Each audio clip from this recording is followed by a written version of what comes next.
इतना तो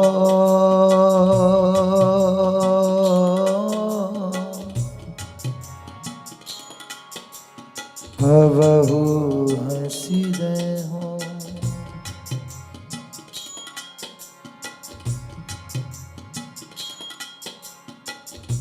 तुम मोही मिलो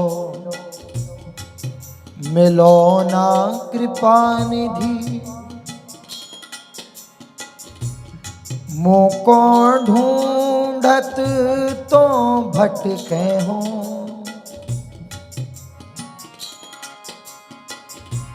तुम मेरी सुनो सुनो ना किशोर।